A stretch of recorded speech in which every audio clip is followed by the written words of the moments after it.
tertúlia. Meu boa tarde aí para todos e todas. Hoje é dia 2 de fevereiro de 2011, quarta-feira. O verbete é o 1828, 4 páginas, 38 logias e 18 máximas.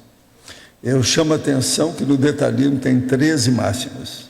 O tema, mega enfoque sadio.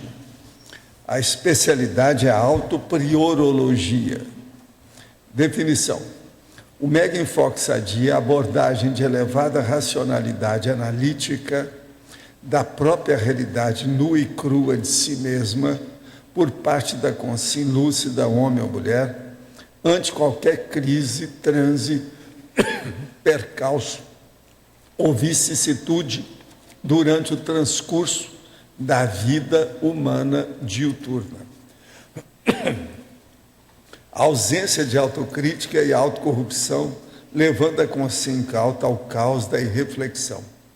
A amparabilidade extrafísica, a autocriticidade e a autoincorrupção cosmoética, mantendo a consciência lúcida na paz da mega-euforização. Na argumentologia tem uma tabela com 10 subenfoques doentios fugazes e outros tantos mega-enfoques sadios eternos próprios para a autorreflexão. 10 ao todo. Na remissologia nós destacamos, dentre 15 verbetes apontados, abordagem máxima, mega foco autopensênico, momento da mega decisão, princípio mega focal e taxologia das mega gestações. Frase enfática. A opção inteligente pelo mega foco sadio, mega enfoque sadio, constitui na essência, com mega discernimento, a seletividade da abordagem de fato melhor, otimista, cosmoética, super eficaz e evolutiva. Você vive atento aos mega enfoques sadios em tudo, por toda parte, a todo momento? Por qual razão? Eu quero chamar a atenção para vocês que na interdisciplinologia, a experimentologia faltou as letras E e X. Agora, pergunta. Há algum perigo na hora de se fazer uma projeção pela primeira vez? Não, aí depende da pessoa e o que tem. Não há, em tese mesmo, não é para haver nenhum perigo, nem para ter nada nesse sentido. Mas você sabe, esse processo de perigo, a gente falar nisso, tudo pode ter perigo, depende da situação onde a pessoa está. Se ela faz, por exemplo, a projeção na beira, lá no alto do edifício, na beira, para cair lá de cima, é um perigo. Deve-se de ver só essas coisas, né? Dentro de condições normais e racionais, não tem assim nenhum perigo básico muito sério. Não. Já ouvi você falar que não tem vontade de conhecer a Índia, mas tirando as questões de higiene e saúde pública, não acha que aquela região, incluindo Nepal e Tibete, é um bom local para a ressoma de revolução devido à cultura dos yogis, mosteiros, ashram e mestres? Alguns mestres indianos parecem ter grande inteligência evolutiva. Eu sempre fui um casca grossa, nunca me emocionando com nada, nem com morte parente, muito menos com filmes que eu considerava ficção boba. Mas nos últimos anos estou mais sensível, inclusive, aos filmes. Interpretei isso como uma fase de desenvolvimento do psicossoma para posterior desenvolvimento do mental soma. Isso faz sentido? Aqui eu não estou entendendo. Misturou aqui filme com o Tibete, deve ser por causa de Bollywood, né? Deve ser alguma coisa da Índia lá, que é um negócio, Bollywood. Agora, ó, vamos agora explicitar o que a gente pensa disso. Eu não tenho muito interesse no processo indiano, porque você está falando que lá tem grandes mestres, mas o que eles fazem? A situação é precária. Um dos caras que mexe com isso é aquele muito falado. Como é que é o nome dele? E você vai olhar na revista Nexo, os caras que viveram com ele mais de 20 anos, que ele mandava até matar os outros para chegar naquilo que ele faz. No entanto, ele faz assistência, ajuda os outros, tem escola, mas ele é bem homossexual, começa por aí. Ele não domina nem o corpo dele direito. Ele não sabe mexer com o corpo. E outra coisa, ele não permite que faça experiência com ele, que ele é um Deus na terra. Então é cheio de tolice a Índia, é de morte. Agora, outra coisa, você está querendo fazer um negocinho para a gente edulcorar a Índia, mas não dá, né? A situação é precária. O processo lá não é fácil. A falta de higiene lá é o lixão de gramacho. Só que tem que ter um país daquele jeito, o negócio não é fácil. É muito lugar com muito lixo, muita coisa. Eu estive lá nessa vida fora do corpo. Fisicamente eu nunca desejei ir lá, não. Agora, fui lá por causa de processo de assistência, com projeção, aquela coisa toda. Agora, o que eu vejo é isso. Tem pessoa que gosta, mas o nível de fanatismo daquele povo é imenso. E outra coisa, tem os intocáveis, que não pode chegar perto. Esse negócio de casta é um negócio terrível, né? Lá é muito pior do que o Brasil, essas coisas todas. E outra coisa, lá atualmente tem 1 bilhão de habitantes. Então, durma com um barulho desse. Agora, se você gosta de Bollywood, tudo bem, está tudo certo. Uma coisa que é bacana neles são as roupas muito coloridas, para tapar a sujeira. Aquilo é muito importante. Agora, a outra. Sou novo por aqui e era espírita. Fiquei surpreso ao ouvir em tertúlia passada sobre a dessoma do pai do professor. A surpresa é que, segundo os espíritos, uma pessoa que comete suicídio vai para o vale dos suicidas em situação muito precária e totalmente à mercê dos assediadores. Outra coisa, vai devagar com o andor, você leu pouco, precisa de ler mais.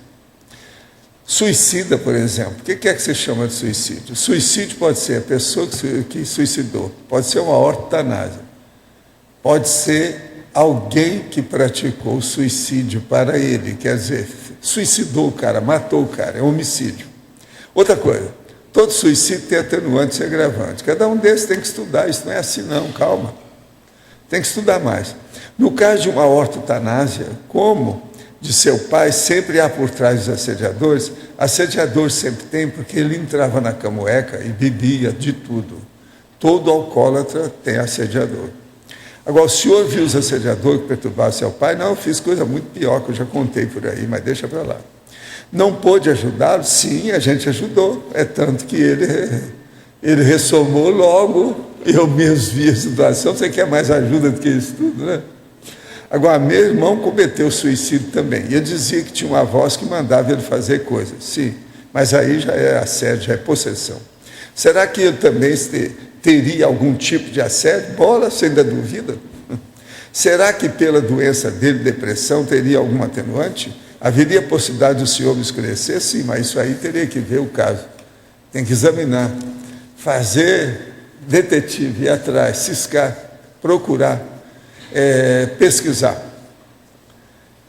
Outra coisa, gostaria de saber se há algum risco na prática de técnicas energéticas de exteriorização na minha base física, considerando que meu vizinho é um rapaz esquizofrênico, fumante, que raramente sai de casa e normalmente fica a poucos metros de distância do meu quarto. Moro com meus pais e irmãos, de modo que não tenho como trocar meu local de estudo.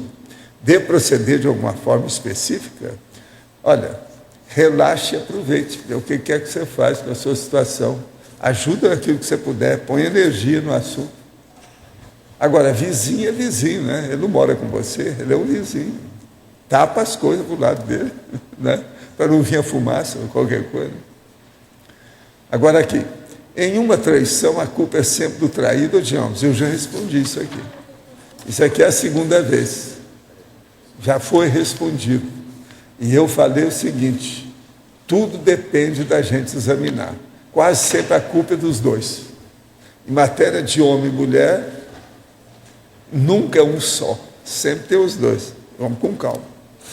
Agora, gente, eu queria mostrar para vocês hoje o meu amigo Klepper, que está aqui hoje, Johannes Klepper, que é um astrônomo, matemático e astrólogo alemão. Ele trabalhou numa escola seminarista, mas ele era luterano. Ele gostava muito de astronomia, mas gostava também de astrologia e de argumentos religiosos no raciocínio dele. Mas ele fez muita coisa e tem as leis de Klepper, que até hoje eles usam. de modo que é bom vocês saberem. E aí, ó, o nariz dele está perfeito mesmo. Ele tinha um narigão desse jeito assim. O cara era sério. Agora, ó, tem essa foto dele, que ele está muito feio, e que ninguém sabe quem é que fez esse desenho. E tem esse outro aqui, que já foi mais estudado, mais bonitinho. Isso aí, quando a pessoa vai estudar, né, ela pega aquilo que ela achar melhor. Cada um busca aquilo que pode, não é isso? Agora, eu queria falar para vocês hoje aqui alguma coisa que eu tive conversando aqui com o Felipe, e que isso aqui serve para várias pessoas. A Alzira ainda não chegou aí não, né? Ela também serviria para ela, para as coisas que ela está estudando.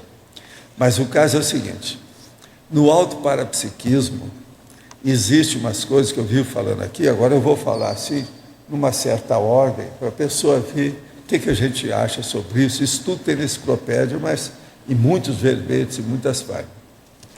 Primeira coisa, existe a frequência modulada. Frequência modulada é o FM. FM quer dizer falsa memória. Então, FM para mim não é frequência modulada, é falsa memória.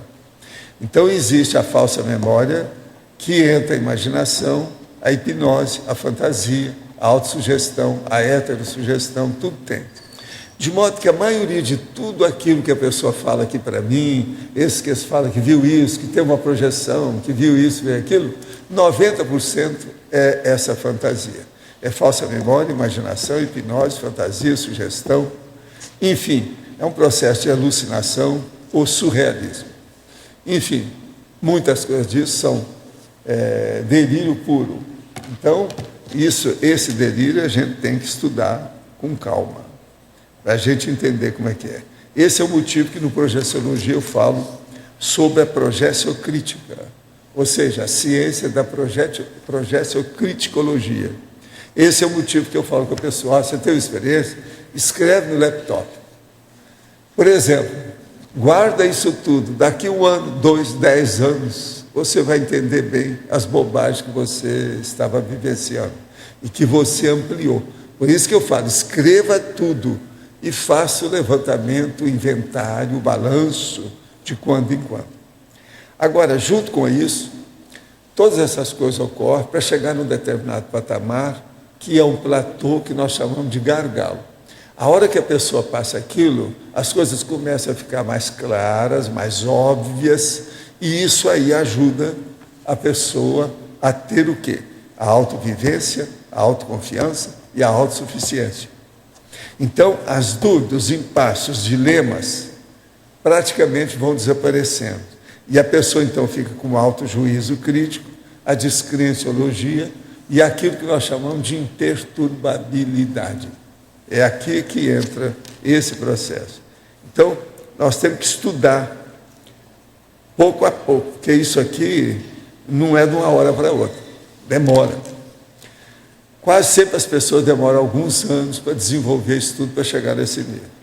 Agora, tudo isso existe por quê? Devido ao alto assédio da pessoa, que permite o heteroassédio. Então, por exemplo, projeção consciente, onirismo, processo de ufologia, essas coisas que a pessoa fala que aconteceu com ela, 90% de tudo isso, para mim, é delírio puro. Então, nós temos que examinar bem. É só 10% que vale a pena. Agora, isso tudo diz respeito a extrafisicologia, que é a multidimensionalidade. Então, o que a pessoa precisa é o quê? Ela estudar o EV, o arco voltaico, a TENEPS, até um dia ela chegar a ser desperto. Aí ela entra na realidade real ou naquilo que nós chamamos de para-realidade, que é a multidimensionalidade fria, nua, crua. Então aí a coisa muda. De modo que nós temos que ter muita paciência. Hoje mesmo no almoço eu estava falando com eles, eu não sei o que é mais difícil. Se são essas consins que são envolvidas com a eletronáutica e com a ciência convencional materialista, ou se são essas pessoas um pouco alucinadas ou delirantes, que acham que tudo isso aí é real. Eu não sei o que é pior, o que é que prejudica mais a gente na evolução, no encaminhamento e no desenvolvimento da conscienciologia. Essas duas coisas estão em briga. Agora, tudo isso tem alta sede. A base das duas coisas são alta sede. Estão nos alta sede. De modo que isso é importante. Agora, eu estou vendo que a nossa amiga chegou, eu li o seu caso, aquilo ainda é muito dentro da fase do delírio e do onirismo, não dá muito valor não. Agora, você anotou tudo, colocou no laptop, né? Deixa que daqui uns tempos aquilo vai clarear mais. Porque às vezes é o seguinte, uma pessoa ela tem um processo totalmente delirante hoje, ela aguarda, mas por exemplo, 5% daquilo era real. Com o tempo, então, junto com os amparadores e aquilo que a pessoa faz de assistência, ela desenvolve, ela chancela, ela ratifica, ela esclarece aquilo que ficou esquisito. Entende como é que é? Então, por isso, é importantíssimo o registro grafado da situação. Vocês entenderam isso até aqui? Qualquer coisa, vocês perguntam se ficou obscuro. Repetiu o que você falou antes da imperturbabilidade? Aí você falou que diminui, a dúvida, o impasse e o dilema diminuem, aí falou alguma coisa que chega na imperturbabilidade. Não, o caso todo é o seguinte, chega num ponto que a pessoa passa o gargalo, aí vem a experiência, aí então vem a autovivência, a autoconfiança, a autossuficiência. Então, dúvidas, impasses, dilemas, todos eles diminuem devido ao autojuízo crítico, a descrenciologia e a imperturbabilidade, entende? Da situação. Então, por exemplo, aqueles fenômenos que eu vim falando aqui para vocês, tudo entra depois disso. Então, por exemplo, mega euforização, o ataque, você está entendendo? De terapêutico. Então, isso tudo entra aqui depois. Agora, com isso, então, o que se passa? O autoassédio diminui e, com isso, corta o heteroassédio, aquele que influi de fora para dentro. Agora, o que eu estava dizendo é o seguinte, projeção consciente, onirismo, ufologia, essas coisas todas, tem uma conotação e um percentual elevadíssimo, mais ou menos 90% disso que é fantasia. E a gente tem que julgar fora. Agora, tudo isso é devido à dificuldade que nós temos de analisar esta fisicologia, que é a multidimensionalidade, ou a para-realidade. Isso aí, a pessoa só obtém através do EV, do arco voltaico, da TENEPS, o trabalho disso para chegar na condição de dispersidade. Isso acho que ficou mais ou menos claro aí para vocês, não ficou? Dentro da situação. Porque eu todo dia respondo aqui en passant. Agora hoje eu estou falando uma coisa com mais profundidade. Professor, mesmo sendo fantasia, então vale a pena a pessoa estudar esse processo para ela poder... Não, é porque você também não tem outra saída. Eu te desafio a arranjar outra saída. Você vai estudar você o quê? É aquilo que você vive. Você vive pelo autoassédio. É terrível a minha frieza para analisar essas coisas, mas depois de 70 anos de praia, a gente fica assim. Não tem jeito. E é por isso que eu faço brincadeira com os outros, para não xingar ninguém. Entende? Para eu ter paciência com as coisas. Por isso que eu brinco aqui. Agora, eu mesmo já perguntei, pô, se vocês quiserem, eu não brinco mais nada. Vou falar tudo sério. Vou arranjar até a voz do meu amigo aí, o irmão do Cláudio, para falar grosso. Entende? Mas isso não adianta. A gente tem que ir com calma, porque isso vai demorar demais ainda para todo mundo cair em si. Porque quando o professor fala que é fantasia, a primeira sensação é, nossa, então eu vou deixar isso para lá e não vou dar bola. Mas se você não estudar isso... É importante porque tem um percentual que não é. É esse que eu dou valor. Você vê que a minha frieza é tanto com a mentira quanto com a verdade. Você está entendendo? Eu sou frio. O negócio é vir da Sibéria, é você ter tudo gelado, para você analisar com lógica e racionalidade, tudo que você faz. Agora, fenômeno, fenômeno parapsíquico, tem que ter muita paciência para analisar tudo. E quanto mais você estudar, melhor. E outra coisa, o fenômeno que se passa com você não é igual ao meu, não é igual ao dela, não é igual ao dele. Cada um de nós tem os seus, devido às reações das vidas anteriores, que são diferentes. Você viveu diferente da minha, eu vivi diferente dela e por aí vai. Então ninguém tem as mesmas reações iguaizinhas. Isso varia infinito. De modo que, anotando, nós vamos examinar você, com as suas reações, do jeito que você é.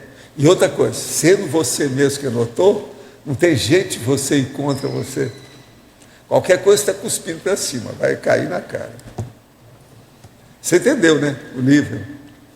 Então, veja, eu não vejo outra solução, alternativa ou opção para experimentação parapsíquica, a não ser isso que eu falo aqui. Agora, todo fenômeno é secundário, ele é uma moldura, tem que ver a mensagem que ele indica para a pessoa. Isso aí é importantíssimo. Agora, por exemplo, um dia desse eu falei aqui, que é uma das coisas que eu estou tentando ver se arranjo mais subsídios, que eu arranjo mais provas, comprovações para a própria pessoa.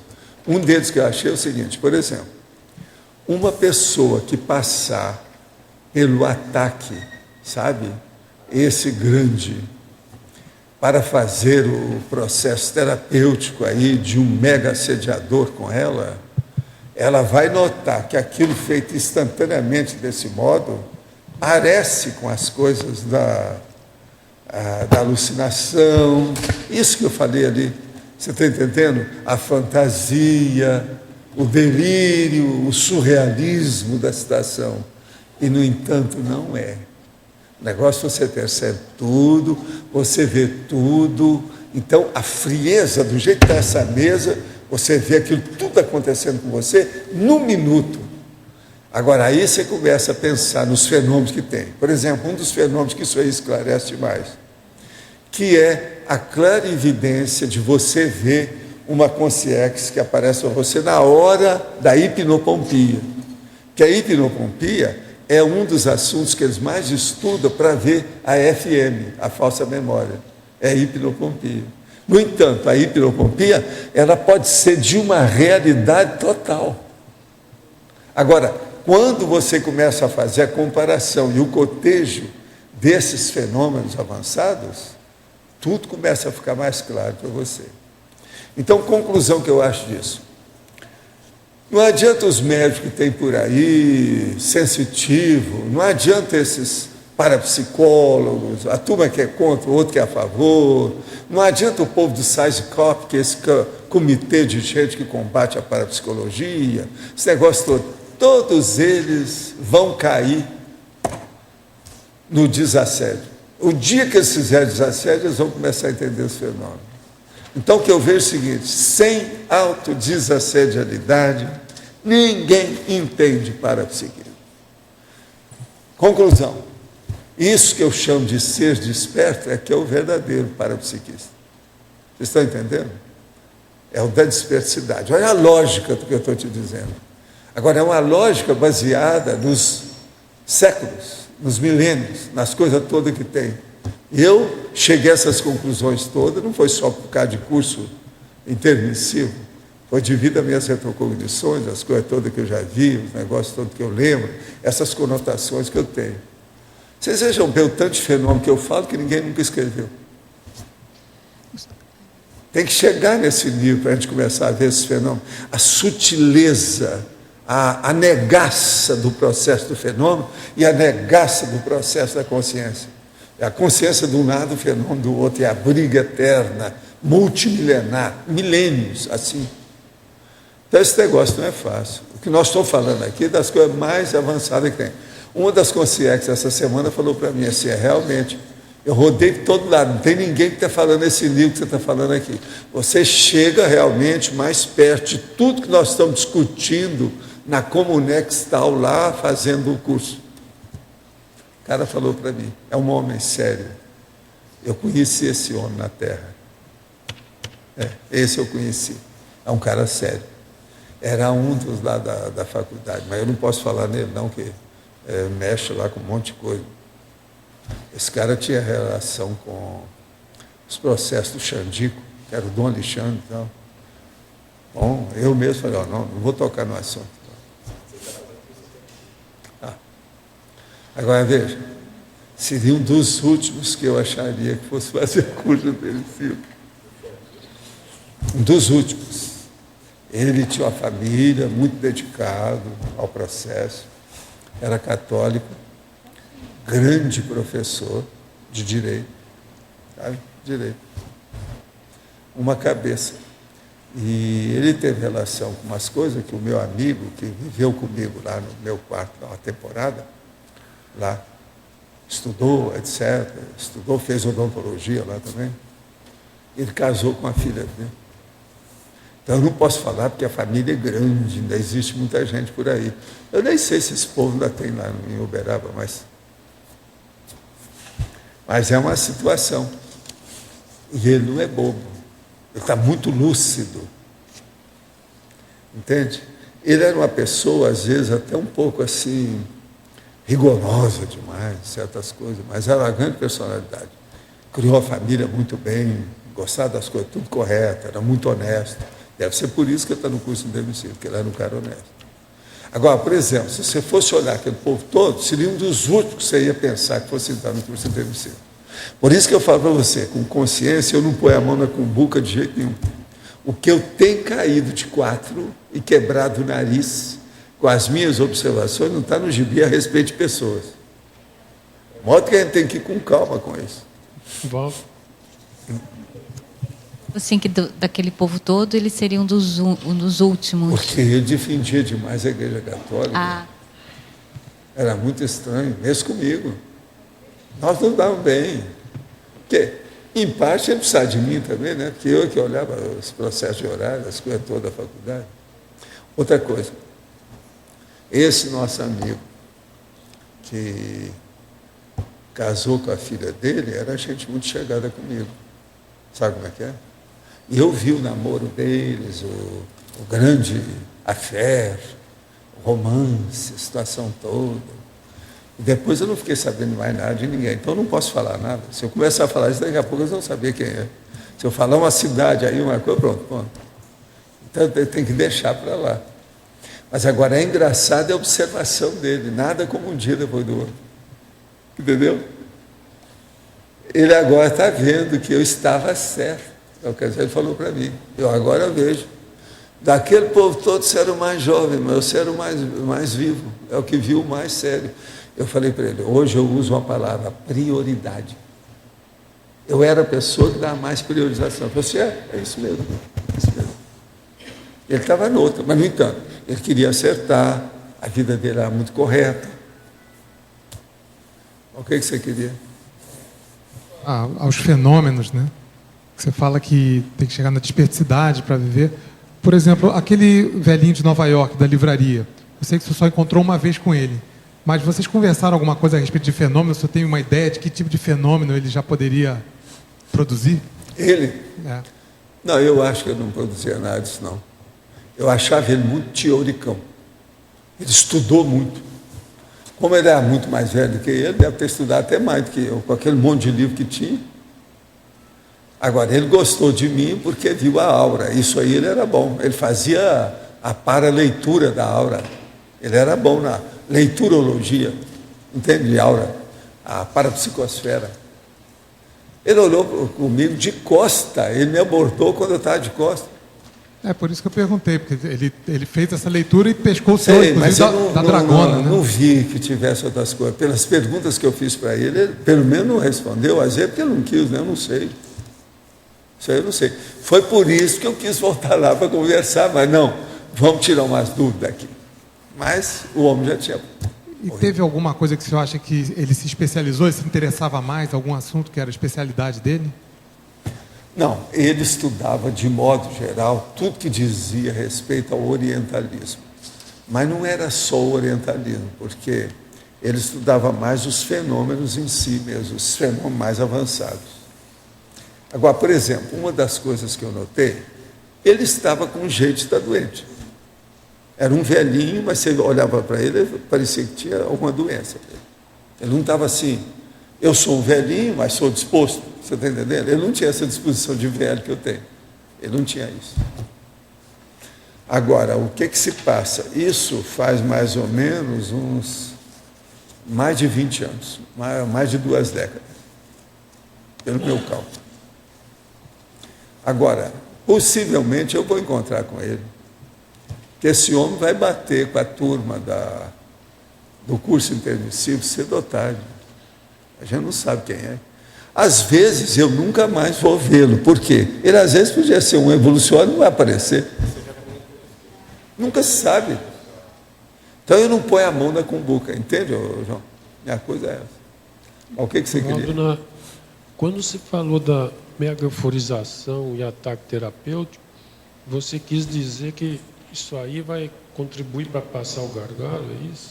Não, quando chega nesse nível já passou o gargalo.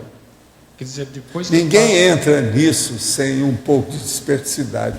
Já tem que estar desassediado. Senão não dá, não. Da megaforização e ataque terapêutico. A pessoa pode ter alguma, assim, um arremedo disso, sabe? Um pré-limbar, um extrapolacionismo, uma amostra grátis reduzida, diminuta, minúscula, entende? Mas vivenciar o negócio, o gran complet, você está entendendo? Grandão, total, isso é difícil. A passagem do gargalo, depois é que vem isso, não é? Isso aí vem depois. Mas é o que eu estou falando. Isso aí já é a pós-graduação, do pós-doutorado, de pós qualquer coisa, do PH Deus. Agora, o negócio tem que chegar nesse nível. Depois você falou que na desperticidade, que a pessoa, vamos dizer assim, ela analisa para a realidade de fato. Então, o processo da desperticidade ajuda demais. Conclusão de tudo isso. Todo esse processo de loucura, de alucinação, de delírio, tudo isso existe devido ao autoassédio. Essa é a minha conclusão. Por isso que eu falo que a pior doença da humanidade é essa. Isso é que bloqueia tudo, é o que tapa tudo, obnubila, ofusca, escurece. Noite sem lua. Você está entendendo? A tenebrosa. Então, as tenebras, trevas. O negócio não é fácil. É tudo questão de ultrapassar também um assédio. Conclusão, nós precisamos estudar tudo isso. Estudar na teoria e na prática, o tempo todo. Não tem jeito. Essa falsa memória, por exemplo, é muito comum a pessoa, ela vem e fala, não, eu tive uma projeção, mas eu não sei se foi projeção ou sonho. A falsa memória hoje é terrível pelo seguinte, o povo está estudando isso faz mais de século, dentro da ciência convencional, principalmente psicólogos e médicos. Agora, o que passa? Hoje, os livros mais avançados que tem, eu acabei de ver um essa semana, eles estão falando lá que todas essas condições da falsa memória não são coisas irreais, não. Ela existe. As coisas acontecem ali, está na cabeça da pessoa. E outra coisa, isso até um certo ponto eles querem dizer que não é antifisiológico, não. Que isso é da fisiologia da própria memória. Então, veja, há uma confusão nisso. Se vocês quiserem uma hora, eu trago um livro aqui para mostrar isso para vocês. Agora, o que se passa com isso? Há muitos anos eu venho falando para o povo o seguinte, uma das coisas que eu sempre reparei, isso eles ainda não chegaram a essa conclusão, não. Isso é minha observação de meio século, que é o seguinte, você vê uma consciência fora do corpo, mas você não sabe quem é, mas pela fisionomia, parece, por exemplo, com o Loche. Então, assim, eu vi o Loche fora do corpo. Por quê? A sua memória, ela fixa e ela não deixa sem resposta aquilo que você tem. Ela preenche a lacuna de qualquer maneira. Isso eles ainda não viram. Tem tanta hipótese para explicar o negócio, mas nenhuma ainda é tchan. Não vale a pena ainda. Eu tenho acompanhado isso, de vez em quando eu leio, vejo a última que foi publicada, como é que foi, aquele popurrí que tem, uma seleção, uma antologia dos troços, mas não tem nada ainda para esclarecer isso. Agora, o que eu vejo é o seguinte, memória é uma das coisas mais complexas que nós temos no micro-universo consciencial. Mas a questão da interpretação também entra, a pessoa vê lá o... Agora, o que eu vejo é o seguinte, por exemplo, é aquilo que eu falo, ó, eu tenho essa mão, tem esses 5 dedos, não adianta você me falar que tem 6, porque são só 5. Isso aqui é uma certeza praticamente absoluta para mim. Eu não me interessa o que você pensa. Agora, veja, na questão da memória, você tem que chegar no negócio dos 5 dedos da mão. Tem que ser um realismo, uma frieza na análise, na interpretação, a maiêutica, a exegese do processo. Você está entendendo? Tem que ser de uma frieza total para a pessoa ver. Com isso, ela exclui isso que eu estava falando. O delírio, a fantasia, a alucinação, a loucura, o onirismo. Entende? É a saída. Agora, quanto mais leio esses estudos da memória dele, mais eu me firmo nessa condição do processo do autoassédio. Não tem saída. As minhas hipóteses são essas. Eu não vejo a deles. Elas não vêm esclarecer nada daquilo que a gente nota. Agora, por exemplo, quando é que você fica calmo com você? É a hora que você vê os fenômenos igual que você está vendo sua mão com 5 dedos. É a realidade. Acabou. Então, mega euforização, o ataque, você está entendendo? Paraterapeuta de alto nível. Isso tudo liquida com o assunto. O problema, a hora que você vem, do jeito que aconteceu, por exemplo, com a minha tia, primeiro eu a vejo fora do corpo. E ela fala assim, estou começando a melhorar. Passa uns anos, ela vem e fala assim, estou totalmente boa. Passa a temporada, é atrás do marido dela e me mostra. Como é que é isso? O que tem de falsa memória nisso? Não tem nada, é tudo óbvio. Você vê ela remoçada, você vê as coisas todas, então não tem jeito. Então, essa autorretrocognição, junto com os processos todos que tem do fenômeno em si, e esse fenômeno encadeado. Então, por exemplo, como eu tenho boa memória, eu não marquei nada que a minha tia apareceu para mim, mas eu guardei tudo isso. Principalmente essas 3 aparições dela para mim. Você está entendendo? Agora, você via direitinho o desenvolvimento dela, óbvio. E outra coisa, eu vi minha tia na vigília física ordinária, aqui, ó. Agora, a última vez ela trouxe o João Carlos abraçando, falou assim, está aqui comigo e tal. Deu mensagem, o João Carlos bem consciente. O João Carlos era esquizofrênico. A turma dos médicos da Federação do Rio de Janeiro tratava dele, você tem uma ideia.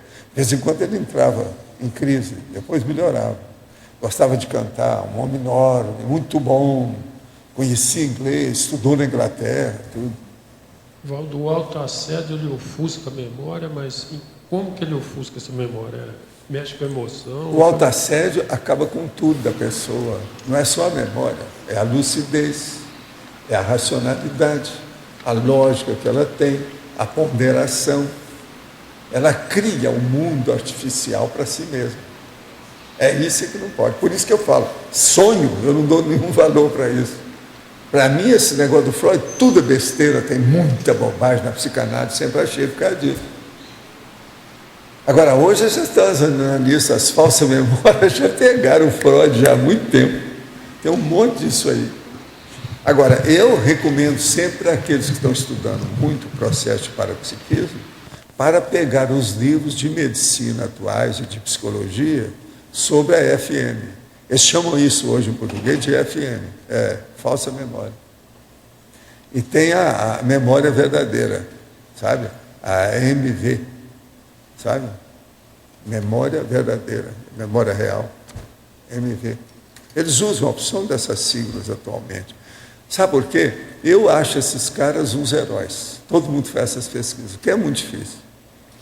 As técnicas que eles usam, os processos todos que tem, o tanto de hipóteses que o povo levanta, e não tem nenhuma que satisfaz. Agora, hoje já tem uns livros bons, inclusive aí da Arte Média. A Arte Média tem um bom, porque eles têm uma espécie assim de um bloco preto que tem a síntese dos temas. Aquilo ajuda, você não precisa ler nem o livro todo. Começa a ler só aquilo que você já tem uma ideia do que os autores estão falando. Pois é. Agora aqui, poderia nos explicar com mais detalhes o 10º item da tabelologia? Como conseguimos acessar a música das comunex em meio ao turbilhão de sons dos mais variados em que vivemos? Esta é a famosa música das esferas que se referia a Platão e Copérnico, sim. Zumbi dos mortificadores e música das comunex. A música das Comunex, a pessoa sai do corpo e vai lá para ela ver como é que é. Dá um equilíbrio na pessoa, que a música lá é o próprio equilíbrio. Faz a pessoa raciocinar corretamente. Não tem jeito, é aquilo que eu falei, você entra lá, não tem jeito de você pensar mal. Se você pensar mal, você não vai se sentir bem lá dentro, você vai cair fora.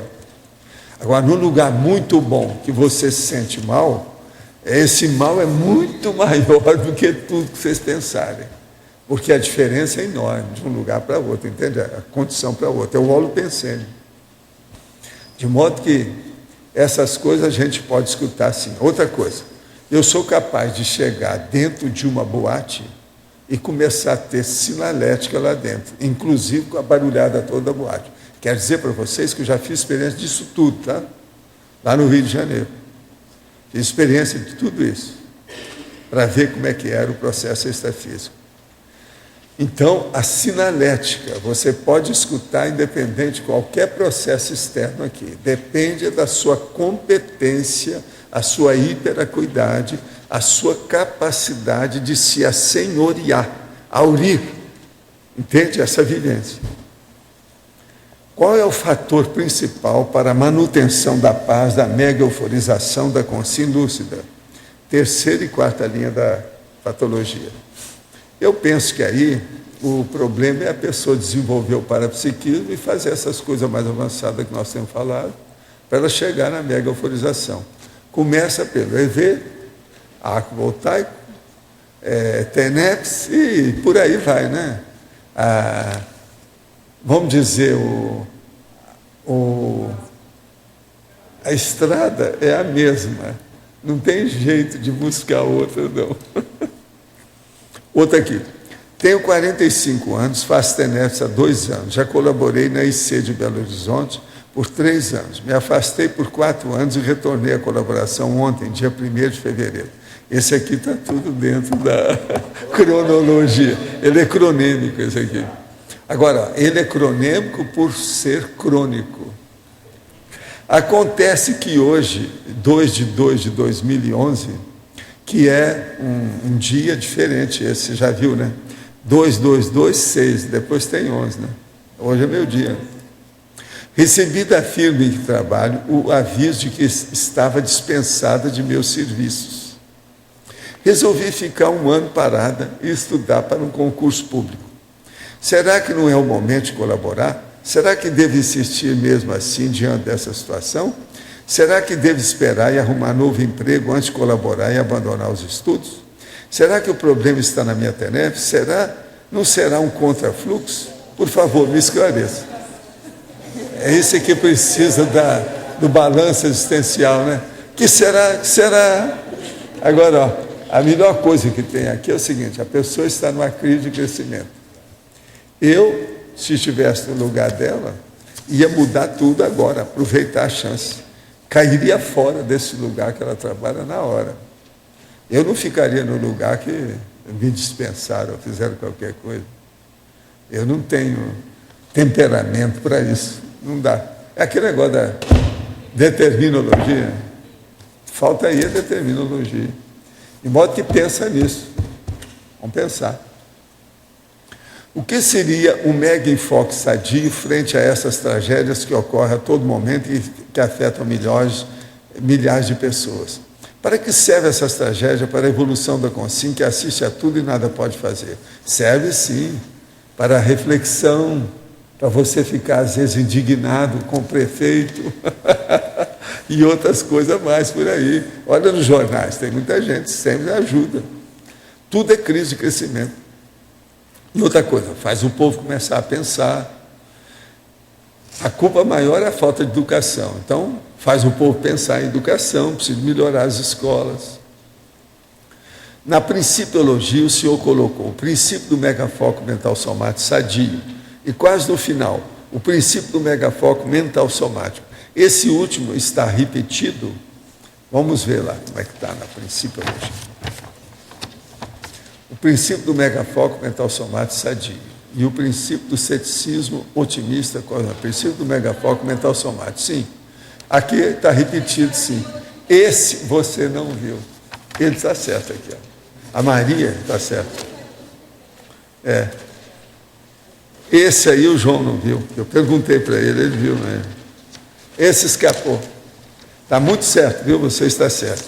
Uma outra coisa, eu quero te agradecer. Isso aqui é a Nievas. Sabe quem é a Nievas? Ela é fora de série. Eu quero te dizer que eu aproveitei 2 das suas 5 sugestões sobre aquele processo que eu estava estudando aí. Eu já passei para 22. Estava em 12, passou para 22. Sabe? Agora, a outra dela. Na politicologia, o último item tem erro. A palavra pública deveria estar no plural. Então, vamos olhar. Ela é uma fera, viu, João? É do seu partido, né?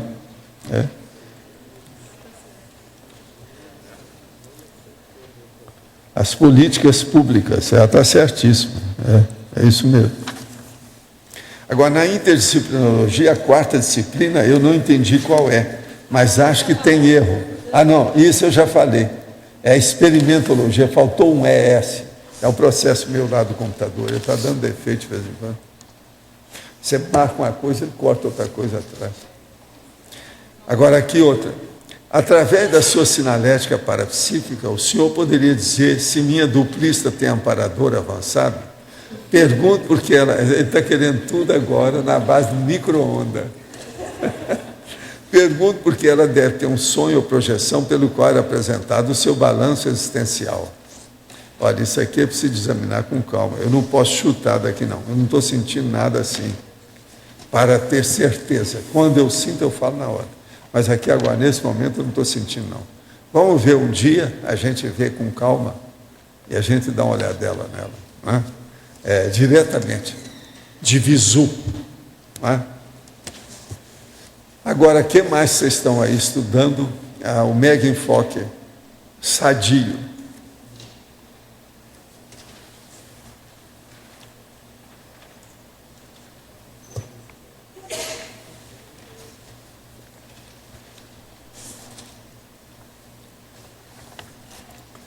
Aqui nos subenfoques doentios e mega enfoques sadios. Subenfoque, angústia egocêntrica. Mega enfoque, Max Proex. Subenfoque, autodepressão. Mega enfoque, serenário. Subenfoque, autovitimização genuflexa. Mega enfoque, strong profile, quer dizer, perfil poderoso, vigoroso. Subenfoque, caixa craniana autista. Mega enfoque, cosmovisiologia. Subenfoque, cólica intestinal. Mega enfoque, holorgasmo. Esse aí é terrível, hein? Agora, subenfoque, restringimento somático. Mega enfoque, holossomaticidade. Subenfoque, síndrome do ansiosismo. Mega enfoque, imobilidade física, vígio. Subenfoque, taquicardia. Mega enfoque, mega euforização. Subenfoque, vida animalizada. Mega enfoque, vida evolutiva. Subenfoque, zumbidos mortificadores, que é aquele que nós falamos. E mega enfoque, música das comunex. São as músicas das esferas. Isso aí é da base do Aristóteles. Você podia falar um pouco desse primeiro, que você fez a angústia e a Max Proexis? Por que você colocou? Angústia egocêntrica. E o contraponto é a Max Quase Proexis. sempre uma pessoa ela fica angustiada por algum processo que foi contra o egão dela. Então, em tese, existe um percentual enorme de angústia que é de base totalmente egocêntrica. Então, agora, se uma pessoa começar a trabalhar em favor dos outros pela interassistencialidade na Max Proex, a angústia dela desaparece. Então, ela deixa de estar pensando muito em si, ela vai ver que os outros, às vezes, têm mais necessidade do que ela mesma. Então, o estudo melhora. Então, você veja, uma coisa aparentemente simples dá uma diferença enorme. Vocês devem ter percebido que essa tabela é um pouquinho diferente das outras. Ela é muito assim, assonante. Ela é muito, vamos dizer, o gap entre uma coisa e outra é um pouquinho maior. E dispare. Ele é diversificado. Ele não é a mesma coisa. Mas tudo é de propósito. Por exemplo, cólica intestinal e orgasmo é a mesma coisa, se você for pensar, mas não é a mesma coisa em nada. Mas no corpo é. Você está entendendo? Isso é terrível a gente pensar por aí. Mas é o jeito das pessoas começarem a pensar o problema do holossoma com o energossoma, a energia. Valdo, aqui, página 61, em numerologia, na primeira linha, você escreve aqui a pesquisa proexológica. A minha pergunta é o seguinte: essa pesquisa, ela está mais no sentido da pesquisa que cada um deve fazer em relação à sua proex, ou é a pesquisa mais da especialidade? Pergunta para a pessoa. É mais pode no ser caso. Tudo isso ao pode mesmo ser tudo tempo. Isso. Agora veja, vamos pensar bem o que é que eu estou falando aqui. Olha, o tema é mega enfoque sadio. Agora eu escrevi a abordagem mega focal, a pesquisa proexológica, a hermenêutica evoluciológica, a análise holossomatológica, a exegética extrafisiológica, o enfoque cosmovisiológico, a experimentação serenológica. Você vê a ordem disso, como é que está perfeita? Primeiro, você arranjou o megafoco, qual que é? É esse aqui. Agora aí, qual é a sua pesquisa da sua vida? O que é o mais importante da sua proex? Esse é que você tem que colocar no megafoco. Agora, em seguida, a hermenêutica, a interpretação evoluciológica. O que você interpreta com as suas condições? Como é que estão? Seus aportes, sua vida, o que você tem, seus talentos, seu desempenho, sua performance. Depois, a análise holossomatológica. Quer dizer, você está usando o holossoma em tudo que você precisa nisso aí? Qual é a análise do holossoma perante a vivência do seu processo? Depois, a exegética extrafisiológica, fisicológica. Quer dizer, então, qual é essa interpretação, a análise, a abordagem do ponto de vista extrafísico, dentro desse contexto todo? Depois, o enfoque cosmovisiológico. Saia do processo pequenininho e vê agora o grande. Como é que fica a panorâmica disso dentro da vida que você está vivendo? Agora, e no fim, a experimentação serenológica. Você já chegou, por exemplo, na mega euforização? Você já faz o ataque lá paraterapêutico? Olha só, o andamento aqui está óbvio. Agora, você está vendo como é que esse processo do ataque paraterapêutico é importante? Como é que a gente esclarece um monte de fenômenos, um monte de condições, tudo com isso. Agora, precisa a pessoa chegar até lá, né? Eu nunca pude falar nisso muito, porque o povo não ia entender. Vocês agora, parece que alguns de vocês já estão me entendendo isso aí, né? Que não é fácil.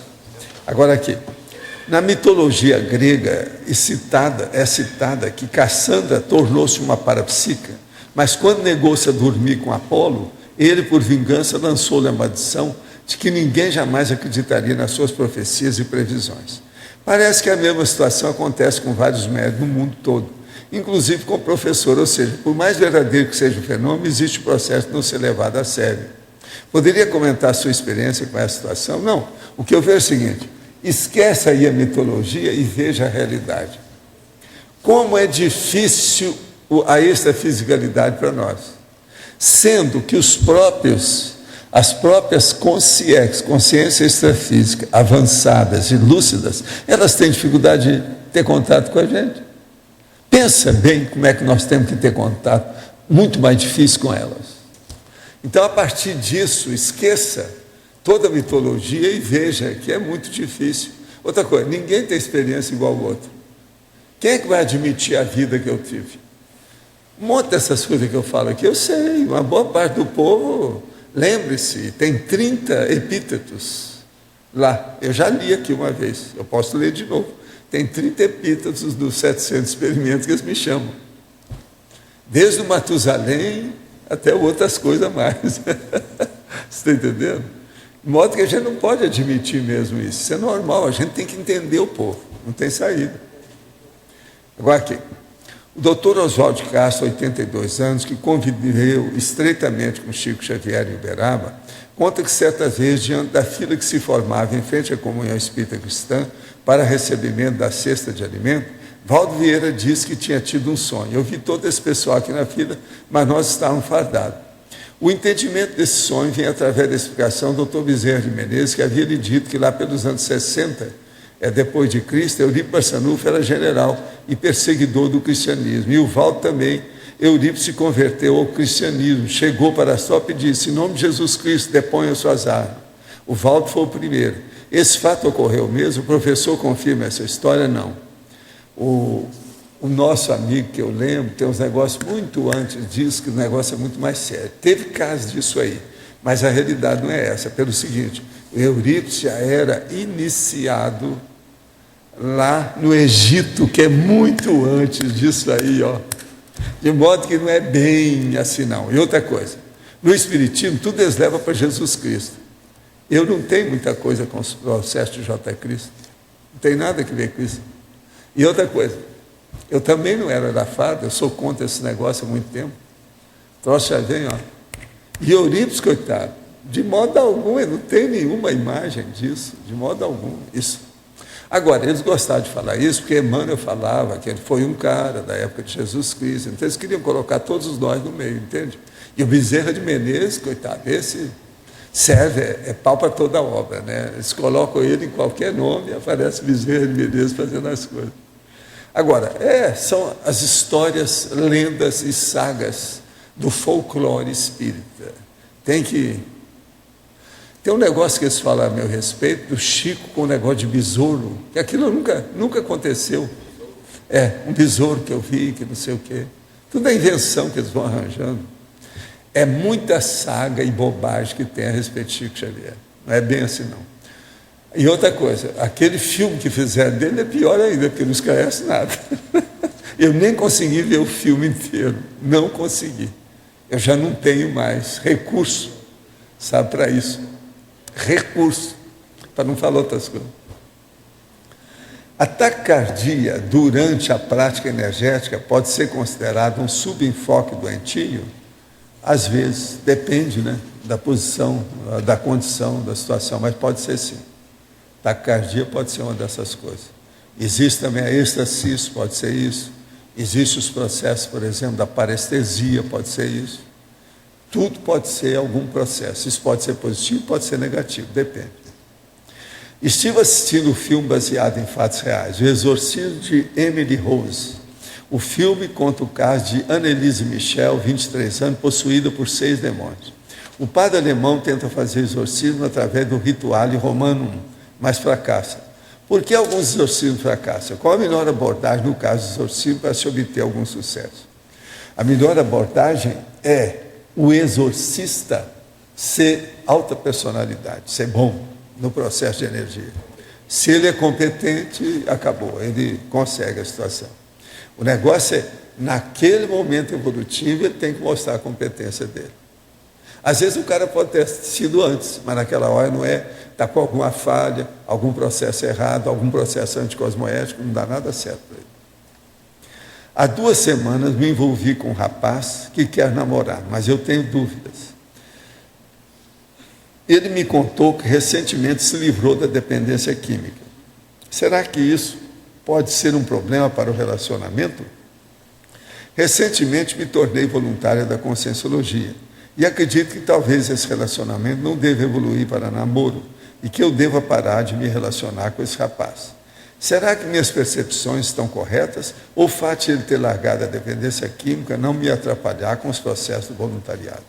Olha, deixar a dependência química é preciso de um período para você confiar na pessoa. 1 ano, por exemplo, não vale nada. Se ele usou a dependência 5 anos, 1 ano não vale nada.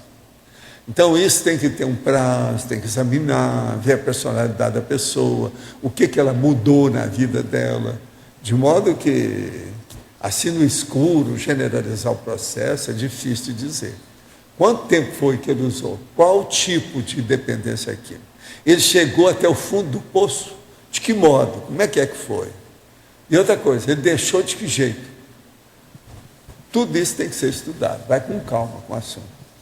Agora, se foi tudo bem trabalhado, com calma, pode ser que vai melhorar. A gente não disse, a pessoa às vezes melhorou. Eu já vi gente que já deixou isso e para sempre, de uma vez só, e nunca mais voltou. Mas são exceções. Na estrangeirismologia, professor, o senhor fala em outlook e holo filosófico. O que seria esse outlook e holo filosófico nessa abordagem da mega... O outlook holo filosófico? Como é que seria isso? É o processo da holofilosofia que nós falamos aqui. A holofilosofia é a base filosófica do processo da conscienciologia, que é ver a cosmoética com a evolutividade, com a priorização da interassistencialidade. Isso aqui é a filosofia nossa. Agora, o outlook é justamente isso. Certo. É funcionar sobre esse aspecto. Além dessas abordagens... Você quer falar alguma coisa? Você que é especialista, faz favor, toca aí no assunto. É a visão da ordem. No caso aí seria a cosmovisão holofilosófica, em português. Certo. Além dessas abordagens que o senhor comentou, a ideia de alguns elementos da filosofia mesmo, pegando a filosofia, ter elementos que são úteis ao longo desse... Não, tem coisa que eu vivo falando, filosofia aqui o tempo todo. Por exemplo, uma das coisas sérias, que é o problema da lógica. A lógica é um processo filosófico. Esses dias mesmo eu não trouxe para vocês, eu não leio aí, o que é que tem os processos da lógica clássica, filosófica, é aquilo. Então, agora, a filosofia em si, essa que tem tradicional, é de vomitar, né? Não tem nada, você espreme assim, a maioria não dá nada. Eles consideram que o maior filósofo de todos os tempos foi o Hegel. Tem muita bobagem dele também. Como é que fica? Mas aí que a minha pergunta é essa, se tem como tirar disso, eu tenho procurado ver algumas coisas. Você extrai assim minhoca do cimento, né? Com calma, mas tem que ter muita paciência. Então você lê 5.000 páginas, já arranja uma página que serviu. Geralmente é assim. É o que eu faço.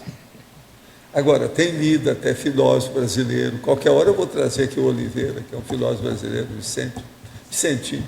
Vocês vão ver depois, é um grande filósofo lá, tem muita coisa dele publicada no exterior, mas ninguém fala aqui. Eu nunca vi ninguém falar no Vicente aqui. Eu qualquer dia vou trazer um livro dele. Mas ele é o seguinte, ele fez força, coitado, na filosofia dele. Vicente Oliveira, vocês vão ver depois com calma, eu vou trazer outro. Porque eu lembro uma vez, o senhor escreveu um artigo no Boletins da Conscienciologia, falando que o ideal para a pessoa seria estudar medicina, o soma, aí psicologia e filosofia para estudar o psicologia, para aumentar o soma. Mais alguma coisa, e política.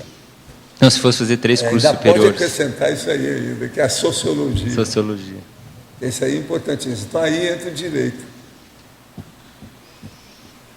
Eu, lá nas escolas, eu falei com eles assim, eu desejaria fazer todos os cursos aqui nossos na universidade, mas não posso. Agora chegou a hora de fazer outras coisas, não dá para ficar aqui.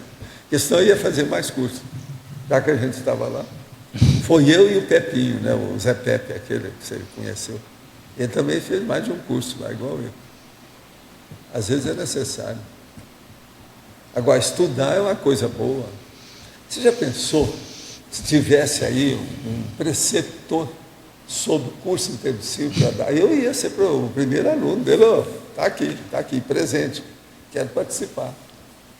Então, tudo que seja já acertado por alguém, ou uma escola, ou um professor, um preceptor, vale a pena. Eu não sou só a favor do autodidatismo, não, eu sou a favor também do heterodidatismo. Agora, o autodidatismo não tem jeito de você fugir, tem que enfrentar, o tempo todo. Não acha? Então, no Agora, caso... eu estou gostando de ver que você, de vez em quando, está aparecendo aqui, né? O homem está sério. Eu não sei o que ele está estudando aí, essa maçã dele aí. Você devia ver o que tem nisso. Você já tem o iPad, né? Tá. Pois é. Agora, eu já cheguei a uma conclusão do iPad. Quando a Sky aqui não funciona, que você não dá para ver as notícias do dia, eu pego lá que o meu tem o Estado de São Paulo, tem o Globo, então dá. Hoje mesmo eu vi os jornais, tudo que tinha de importante de manhã. Rapidinho, a gente vê logo. Isso aí é uma boa coisa, estou vendo. É o que eu falei aqui. Para jornal já está me favorecendo. O mais está indo bem devagar, eu vou com calma, né? Eu quero ver com calma. Né? Agora, o que é bom é que você vai aumentando, né? Eu já descobri até umas coisas de aumento que nem o Arthur não tinha visto. Você está entendendo? Eu quero saber são os golpes que tem que dar, né? Os macetes. Vamos ver como é que fica isso. Muito bom. Agora, aqui tem gente aí que já deu até aula, né? O Júlio, já fiz o curso com o Júlio lá. O negócio é sério. Agora, a gente chega lá, né? Um dia a gente chega, calma. Né? O senhor pode falar sobre as dessomas provocadas pelo extrafísico? As consciências que cometem suicídio têm alguma participação nisso? Só tem. O senhor poderia esclarecer, por favor? Eu estou no 3º módulo da Escola de Projeção Lúcida e isso vai me ajudar muito a entender o processo. Olha, pessoas que suicidam, a maioria total da situação, você tem que pensar o seguinte: se a pessoa está suicidando, se o suicídio dela é real, ela mesma que está provocando, o processo é dela. Então, de qualquer maneira, tem um autoassédio. Tendo o autoassédio, pode ser que ela está chamando o heteroassédio. Então, em tese, a maioria dos suicidas reais, eles têm homicídios extrafísicos. Pode ser que o caso seja de homicídio extrafísico. Então, o negócio é estudar isso. Agora, veja, os homicidas extrafísicos não matam a pessoa só por suicídio, não. É por acidente, é por crise, por ataques, por transes de estressamento em cima da pessoa. Então, dá um AVC, a pessoa morre. Dá uma crise cardíaca, ela cai na hora. E por aí vai. E tem outras coisas também. Por exemplo, eles fazem a pessoa errar na medicação, ela toma um negócio lá, mistura uma coisa com outra, ela morre. Isso tudo é homicídio extrafísico. Tem um monte disso aí. O senhor pode esclarecer sobre os povos, culturas e religiões que usam plantas e outros alucinógenos, chamados de enteógenos, como auxiliadores do despertar da consciência? Eu acho que o processo de droga é uma droga, todas elas, inclusive a Bolívia, que vive disso. Qual é um dos países mais drogados do mundo? A Bolívia, tá certo? Bolívia, é um bolo, O senhor diz que muitas das coisas que Freud concluiu são equívocos, de forma que o senhor fala, parece que tudo de Freud foi equivocado. E sobre o Jung, há mais ou menos equívoco em suas conclusões? Você quer falar alguma coisa? Por favor, isso aí é da sua área, né? Você tem que defender aí os seus heróis. Né? Uma boa parte do que o Freud escreveu realmente é furado. Você pode ver que todo mundo que resolveu fazer alguma coisa nova e puxar para alguma visão diferente, por exemplo, dos pupilos dele, teve que se tornar dissidente e abrir uma nova escola. Então, que linha de conhecimento é essa, se fosse considerado do ponto de vista da ciência, que se há algum desacordo tem que se criar uma nova escola, e mais uma nova escola, e mais uma nova escola. Então, há um dogmatismo generalizado. Outro ponto que se faz de crítica, até o próprio Karl Popper, dentro da epistemologia, fazia psicanálise, é que ela não é falseável, porque tudo tem uma explicação, e você não tem a comprovação, pode fazer a comprovação de determinadas hipóteses. Então, isso aí é um dos pontos que coloca em xeque a própria psicanálise. Tem uma ou outra contribuição, sim. Por exemplo, o mecanismo de defesa do ego, onde você pode identificar isso. Mas, principalmente em relação a Freud, colocar a origem da maior parte dos problemas, tudo só baseado na questão da sexualidade, esse sendo até o grande motivo de muitos dissidentes, ex-alunos, ex-seguidores do próprio Freud, isso fica num restringimento muito grande. Então, sem falar na visão intrafísica, né? Quer dizer, não chegou à condição de considerar a multidimensionalidade. E tem o Jung, ele também está perguntando. O Jung, o que você tem para o Jung também? Não, o Jung, ele até tem uma grande pesquisadora do Jung, que fez a maior biografia dele, coloca que o motivo da dissidência dele com Freud, ou um dos motivos, seria justamente a questão do parapsiquismo. Quer dizer, o Jung procuraria falar um pouco de parapsiquismo e o Freud discordava.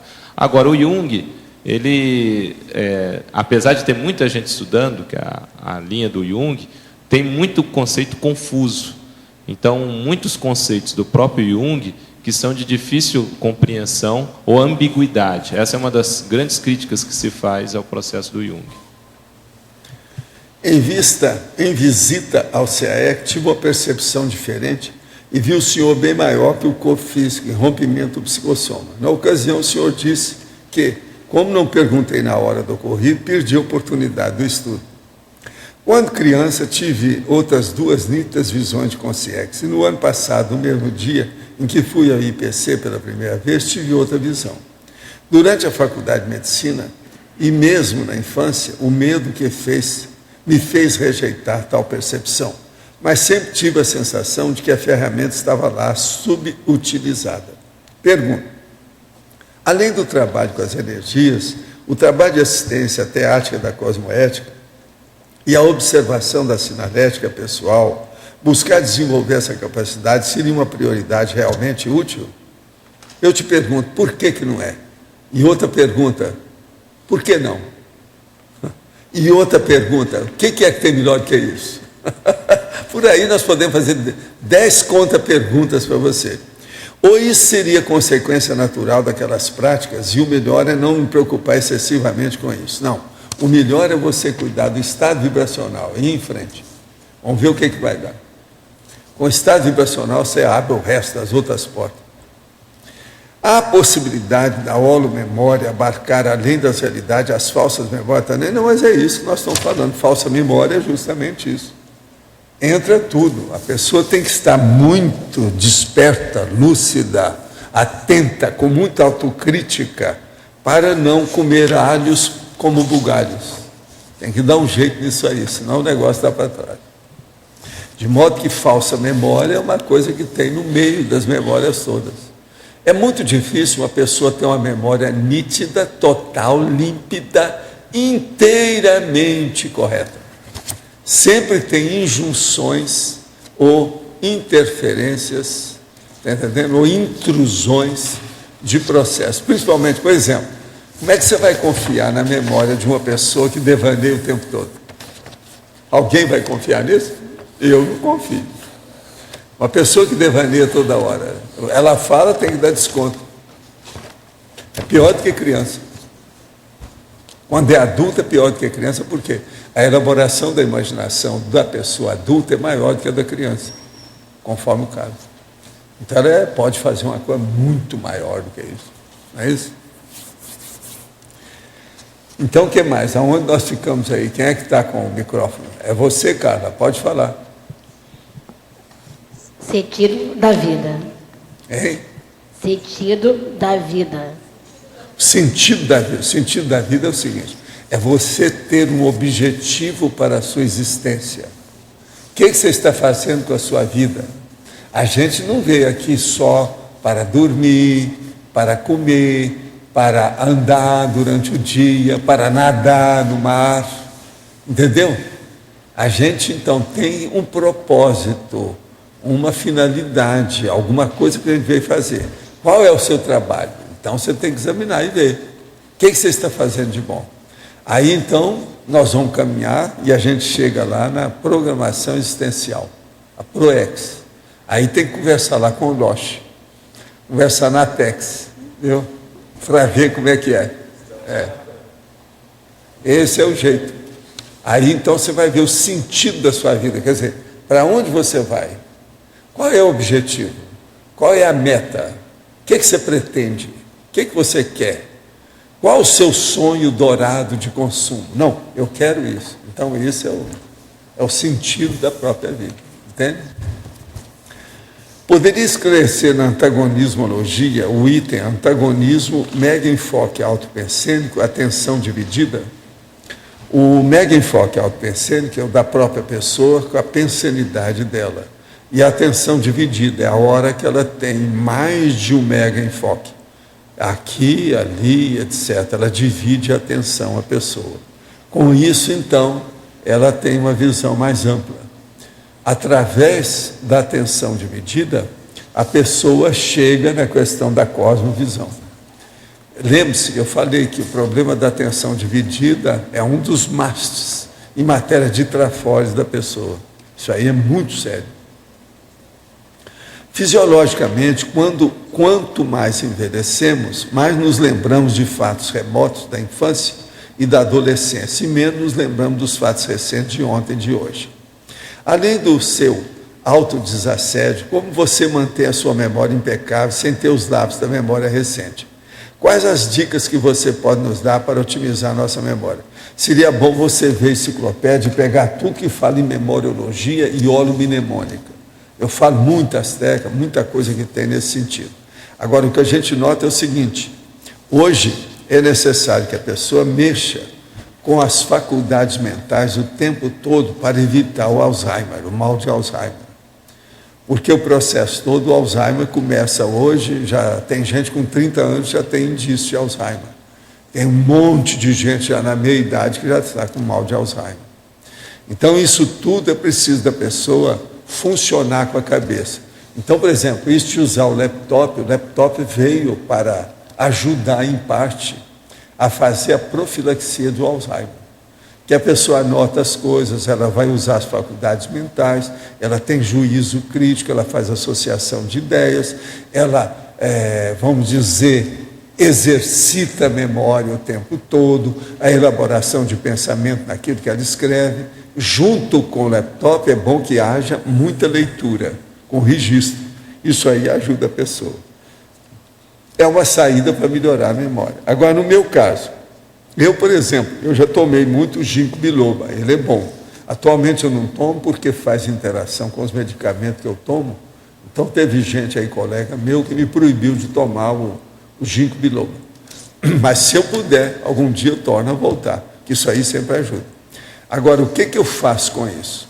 Eu uso o processo de registro no bolso, eu tenho outras coisas que eu anoto, eu tenho um desktop com mais de 60 arquivos básicos, grandões, alguns de mais de 1000 páginas. Isso tudo eu estou sempre mexendo com isso me ajuda muito. Hoje eu cheguei ao verbete 1932, tá certo? Agora, o daqui de hoje é 1828. Quer dizer que nós estamos com 104 na frente. É a data do meu nascimento. Agora, esse aqui é 1828. Ele ainda vai chegar aqui, ele vai começar a sair ainda do século XIX. Vai vir para o século XX. Agora, quando ele chegar no século XIX, já estou no 2000, ele ainda vai fumaça. Já, pois é. Não, lá para abril, eu acho que já chega 2000. Do jeito que as coisas estão caminhando. De modo que o interessante é a pessoa usar as faculdades mentais o tempo todo para melhorar o processo da memória. E ver o que é que interessa a pessoa do ponto de vista de pesquisa, para ela dar valor para aquilo. Isso, então, acende e mantém acesa, lúcida a memória. Há 3 semanas assisto às tertúlias. Já pedi o livro Nossa Evolução e comecei a praticar o EV. Sou professora, tenho encontrado alunos maravilhosos e muito carentes, agressivos e rebeldes. Procuro sempre ajudá-los. Noto que alguns mudam, mas há muitos com deficiências e me abalo ainda, principalmente com os deficientes visuais. Como não me abalar? O senhor pode me ajudar? Às vezes pareço mãe deles. Fico com ideia fixa e me entristeço por deixar isso acontecer.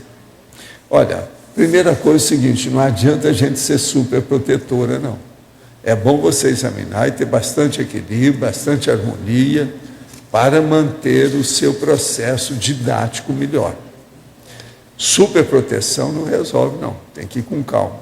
E outra coisa, você tem que aprender, antes de mais nada, já que você está estudando, é aprender a desassimilação simpática. Isso é muito importante, porque do jeito que está aí, se você continuar assim, amanhã você vai assimilar a doença deles, vai pegar até o assediador da pessoa, lá do estudante. Isso é um perigo.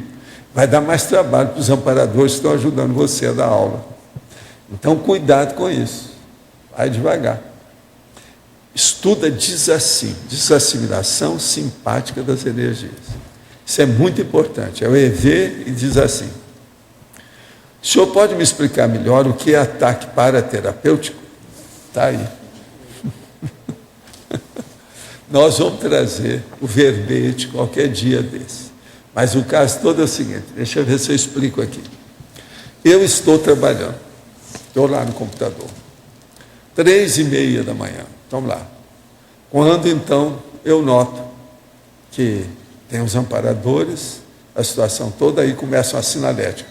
E a sinalética vem daquela violenta, como se tivesse uma sirene daqui, outra de lá, é o submarino que está indo cada vez mais para o fundo do mar. Então aquela barulhada, aquela coisa toda, eu fico firme, paro com tudo que eu estou fazendo e começo a ficar estabilizado com a energia, exteriorizando a energia. Nessa hora então eu percebo que tem uma consciência. Essa consciência às vezes é um assediador daqueles bravos, totalmente revoltado, bravo, alterado. Então o que eu faço? Eu jogo a minha energia, isso os amparadores ajudam, mas a minha energia de animal ajuda o processo dele, porque está no nível dele, porque a reação dele é animal. A minha energia é animal, de macho, de homem, de animal, aqui humano. Então aquilo começa a equilibrar a situação. A gente faz o encapsulamento dele e ele então ceda. É uma sedação energética. Na verdade é essa. Agora isso às vezes demora 50 minutos, 50 segundos. Nada mais do que isso. Tudo melhora, tudo volta ao que era. Eles levam aquela consciência, às vezes pode levar até para a miofiex, ou leva para alguma comunex que eles vão fazer, continuar a assistência com ele, dentro daquela técnica do acolhimento, a orientação e encaminhamento. Agora, a coisa mais importante, eu volto ao meu trabalho como se não tivesse nada tivesse acontecido. Isso seria o ataque paraterapêutico. Quer dizer, o ataque é do assediador, o paraterapêutico é dos amparadores junto comigo, tá certo? Mas é um ataque paraterapêutico. Quer dizer, ele veio para tosquiar e saiu tosquiado. Ele veio buscar uma coisa e pegou outra. Isso é que é o processo, é um paradoxo até um certo ponto. Agora, uma condição dessa é um dos fenômenos mais avançados que eu vejo na vida prática da pessoa.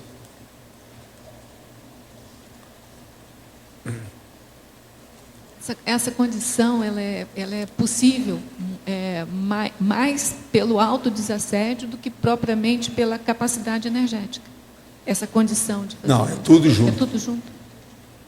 Eu acho que aí tem que entrar tudo. Sem a pessoa entender o processo de energia, ela tem uma sinalética de profissional, madura, experiente, não dá para fazer isso não. A pessoa vai para a cama, ela dá alteração na hora. Agora, o que é importante é o seguinte, do jeito que aqui pega, despega. Do jeito que assimila, desassimila. Tudo instantaneamente. Comigo tem muita coisa assim, há muito tempo.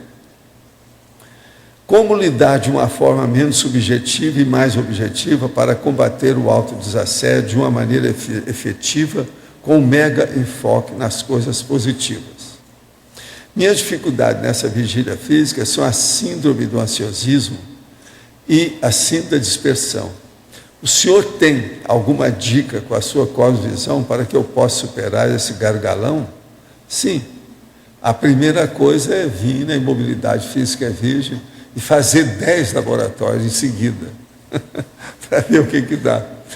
Outra coisa, faz assim com a mão aí.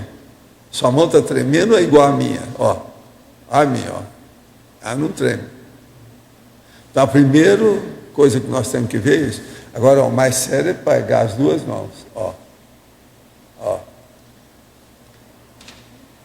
Quer dizer, outra coisa, qualquer coisa a gente pega você e você vai fazer aquele cara que fica na rua.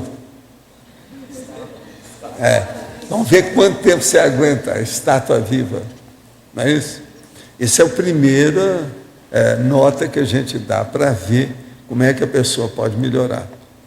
Agora, é assim que começa, é o processo da energia, do equilíbrio íntimo, para entrar no autodesassédio de alto nível. Agora, ansiedade é um processo de impulsividade, precipitação, e quase sempre a pessoa é dispersiva. Então, uma coisa que sua, o ansiosismo puxa a dispersão puxa o ansiosismo. De modo que tem que superar isso tudo, raciocinando e mudando os hábitos. hábitos sadios com rotinas úteis, senão não melhora. Eu estou muito contente e grata demais por ter podido ajudar ao senhor de alguma forma. Isso é a Maria Cristina Lievas. Vê se me ajuda aí, eu estou precisando de muita ajuda. Eu também sou necessitado aqui, carente das coisas, principalmente por causa da minha burrice. Me ajuda a diminuir a minha ignorância. O que mais que tem aí com vocês? Pode falar. Tem uma pergunta com relação ao teleguiado.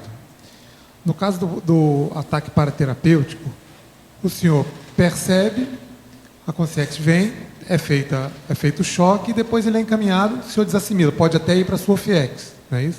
No caso do teleguiado, ou talvez da semiconsciência, vai ser mais ou menos a mesma postura ou ele vai ter um acompanhamento maior do que o acompanhamento que o senhor dá? Ele geralmente ele tem mais jogo de cintura com isso. E às vezes ele não precisa ter mais a vida que eu tenho. Você pensa bem nisso, que a tendência é ir eliminando o processo. A tendência evolutiva, João, que a gente nota é o seguinte: a partir do processo do desassediado permanente total, as consciências vão se tornando cada vez mais conscientes aqui.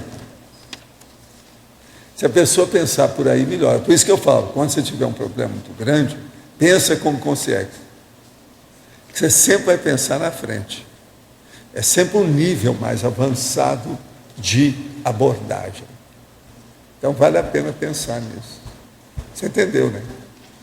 Agora, por exemplo, a semiconsciência é a mesma coisa também. Agora, por exemplo, uma pessoa que já conseguiu, veja bem, ela já está mais ou menos com a ProEx em dia. Já faz TENEPS há muito tempo. Ela arranja uma OFIEX. Ali ela já está num caminho que está para chegar lá na semiconsciência. Por quê? Para atender a OFIEX, ela tem que sair do corpo, ela tem que descoincidir, ela tem que ter lucidez com isso. Agora, se aquilo aumenta e ela fica mais lúcida ainda, é o teleguiado. Então ele já está bem próximo do evoluciólogo, entende? O problema é esse. Eu sou um tenepsista bem antes do transmentor. No meio deve ter uma porção, como tem, eu sei, uma porção de desperto. Uma porção de consciência, semiconsciência. E uma porção de teleguiado. Todos esses estão mais perto lá do transmentor do que eu. O senhor acha que, por exemplo, existe algum teleguiado ou alguma semiconsciência, por exemplo, numa instituição como a ONU, existe gente lá assim, nesse porte? Nunca se sabe, tudo é possível. Até lá no Sudão, lá no meio daquele povo, até no Haiti, pode ser que tenha gente. Nunca se sabe, porque tem assistência de todo tipo. A gente nunca sabe. Às vezes, você vai fora do corpo, depois que você dessomar, você vai saber que tudo isso seria muito pior se não tivesse esses caras lá segurando a barra, fazendo encapsulamento, segurando aqui e ali. Tinha um amigo meu que há muitos anos, ele já falava isso fora do corpo. Depois eu vi um processo desse. Ele falou para mim o seguinte: em certas cidades, se não tivesse amparadores segurando os guardas de trânsito, e o trânsito que tem, matava 10 vezes mais numa semana. Tudo que tem. Então aquele cara do guarda, que antigamente eles tinham com um apito, entende? Eu então comecei a examinar esses guardas lá no Rio. Agora tinha um que era bem assistido. Toda hora eu vi um cara junto dele. O cara era bom. Então você veja, uma assistência séria. Agora, se o trânsito é assim, pensa no resto. Mas, por exemplo, o senhor tem uma vida, o senhor está no front da batalha, o senhor se expõe bastante. O senhor acha que a tendência, depois aí para semiconsciência, é muito dificilmente eles vão ter uma vida tão exposta quanto a do senhor, por exemplo, semiconsciência ou teleguiado? Não, esses caras não tem mais isso, não. Eu já deram tchau para vocês. Para vocês. Mas no caso do aparecimento dos evoluciólogos, vai ser outra coisa. Vamos ver como é que vai ser, né? Eu não sei. Possivelmente uns vão ter que aparecer mais. Ainda não me deram o script. Sim, eu não sei como é que vai ser. Mas tudo indica que eles vão Vão se destacar na sociedade. Alguma coisa vai aparecer, né? Agora, antes dele, deve aparecer esses outros caras todos, os assessores deles. Entende? Se desaparecer aí, eu vou me candidatar. Como é que é? Não tem mala para carregar aí? Entende? O office boy, vocês não precisam de um office boy. Qualquer coisa eu ponho um uniforme e tal. Então, na verdade, Valdo, até chegar o momento deles aparecerem, os evoluciólogos, vão aparecer os outros intermediários. Isso eu não sei. Isso aí eu não sei. Eu só sei que esse povo vai acabar aparecendo. É a era dos evoluciólogos, é a era dos serenões. Então, a gente poderia falar vai acontecer. Agora também não sei quando, né? E onde. Mas vai ter o período dos semiconsex aparecerem mais, dos teleguiados, bem possível. Até chegar nos evoluciólogos? Gente, nós já estamos um pouquinho saturados de tanto assediador que aparece. Se aparecer agora umas caras melhores aí para nós. Por isso já começou a aparecer o Arlindo, o Adélio, não está aí, esse povo todo. Entendeu? Já está começando a aparecer. Tudo isso está caminhando. É o João, é o Luiz que está ali. Olha lá, o Hernando que está lá quietinho lá. O caso todo é esse. Agora, vocês são as esperanças nossas, né? É dessa massa aqui que deve aparecer, gente. Isso é se tornar. Agora, a outra tem um amigo meu que chegou para mim e falou assim, Valdo, você não podia colocar uma cadeira ali em cima escrita evoluciólogo, porque se ele chegar já está a cadeira para ele. Falei assim, qual que seria? Né? Colocasse uma ponta lá, né? Deixar lá para ele. Aquilo é para ele. Nós já estávamos esperando você, mas que coisa, demorou. Entende? Agora, aí você está esperando um homem quando você vê uma mulher. Quer ver sua cara. Olha, a gente dá cortesia nos cursos. Vai ser? Né? Aí o mulherinho todo vem a tertúlia. Vai aumentar aí a frequência na hora. Entende? Para ver o que deu. Então, vamos perguntar, não, ela usa brinco? Como é que é o sapato dela? E o cabelo? Coitada da evolucióloga, eu tenho até pena dela quando vai aparecer. Como é que vai ser isso, né? Vai criar um problemão aqui. Agora, uma cadeira até que seria uma boa, né? Deixar aí para ele, ninguém chega lá perto. Terrível. Isso é a ideia do camarada. Lourdes, você quer falar alguma coisa? Pois não. Sim. A página 61, cá embaixo, na última linha, filiologia. É a frase toda. Filiologia. Binomiologia? Tudo. Filiologia. A filiologia? Tudo. Ela quer tudo. O que é que você quer? Filiologia é a pessoa gostar das coisas. Então, por exemplo, ela gostar da filosofia, ela gostar do conhecimento, ela gostar da lógica, ela gostar das consciências ou da consciência, ela gostar do mental soma, que é o discernimento, a mente da pessoa, ela gostar dos critérios e ela gostar da evolução. Isso é que é o gosto que a pessoa tem. Entende? Ela ama a evolução. Você é uma pessoa que gosta disso aqui, ó, a gnosiofilia. Você é gnosiofílica, você gosta de estudar, você gosta de conhecimento, é a sua cara. Tá certo? Você já viu que a cara quase todo dia pergunta as coisas aqui. É muito mais do que tem gente que passa o ano inteiro e não pergunta nada. Ela dá um exemplo para muita gente que eu conheço por aí afora. Professor. Ciclo e está pesquisando aquela cuba todinha de água. Ela está estudando sobre água. Sobre água. Isso então é bom. Ela está pesquisando tudo. Água é necessidade, nós precisamos disso. Boa. Professor, à sua direita aqui. Na sinergismologia, o último sinergismo na terceira linha, passando para a quarta. O sinergismo, reflexão científica, autopesquisa evolutiva, é esse? Esse. A reflexão científica é o processo de você pensar cientificamente. Então, é o problema da abordagem, o processo da metodologia científica, aquilo que você faz em cima disso. E isso leva para a autopesquisa evolutiva. Então, é a gente estudar bastante os processos da ciência convencional e aplicar dentro dos problemas da conscienciologia, da multidimensionalidade e por aí afora. Enfim, é estudar o nosso amigo Kepler e ver o que a gente faz com a astronomia hoje, dentro dos nossos processos. Como é que vai ficar o futuro imediato dentro da astrobiologia e esses processos todos que eles têm falado tanto aí, né? Quer dizer, que é dominar todas as metodologias da ciência, extraindo extraindo tudo mais ou menos igual a filosofia. Enfim, lá do Roberto, aproveitar, né? tudo que a gente puder, tudo que aparece de conhecimento, né? Incorporar todo conhecimento que passar na nossa frente. Esse é o caminho. É que eu tinha imaginado que se eu fosse colocar a reflexão racional, uma coisa assim, então eu fiquei curiosa com essa inserção aí da ciência. Agora, ó, esse detalhismo aí tem 13 máximos. É bom ver com calma. Tem muita coisa aqui dentro desse processo.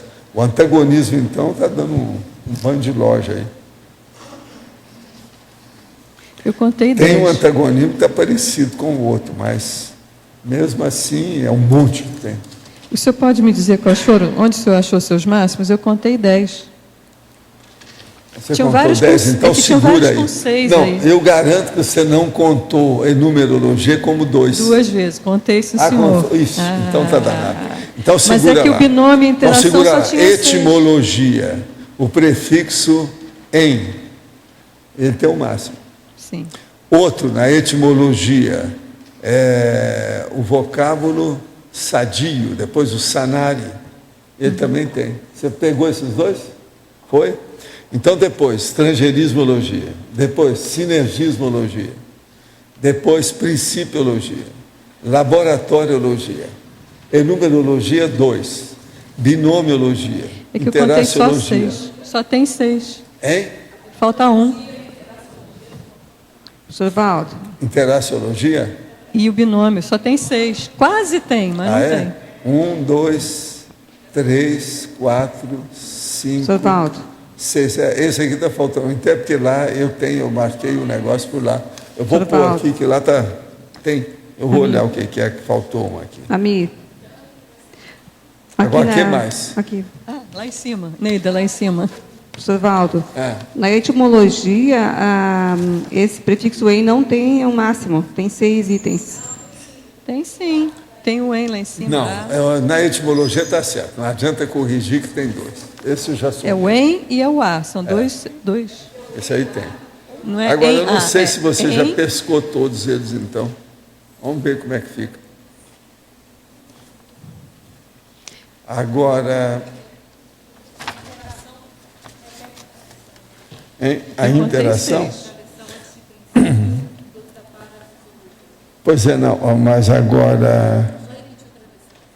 sim, também está faltando isso aqui, ó. É uma boa.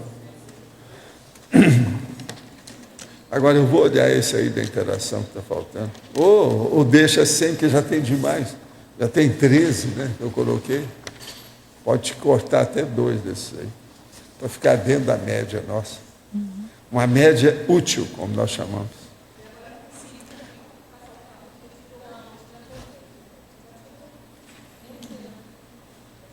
O princípio tem 1, mas o princípio 2, tinha sobrando. 3, 4, o princípio continua 5, 6, 7. Mesmo tirando, tem 7. Esse está perfeito.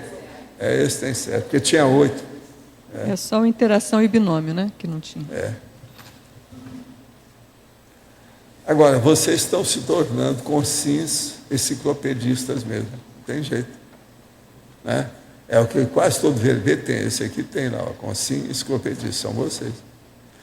Agora, eu estou aqui com a listagem, né? Nós já vão entregar a qualquer hora aí para vocês, os 20.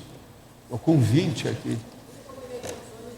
Sabe, dá até vontade de ler aqui para o povo, só para chatear, né? Mas é que a gente ainda não sabe, ó. São 20 aqui, ó. Bem diferente.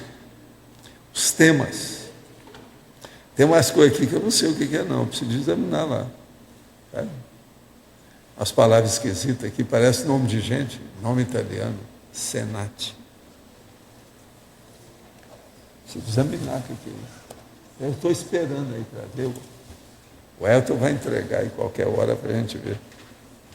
Mas olha, o que ficou mal parado ou obscuro aí? Tem mais alguma coisa? Como é que nós estamos? Eu não vi hoje nem a Luimara, nem o Emanuel. Eles não apareceram, né? Ah, está lá? Ah, ele está ali atrás, não deu para ver daqui. Você não falou nada, né? É isso? Não? Estou esperando para ver se sai alguma coisa aí. Extrair alguma ideia do questionamento. Vamos ver o que dá, né? Mas o que é que ficou mal ainda? Não tem mais nada? Vocês estão sabendo tudo?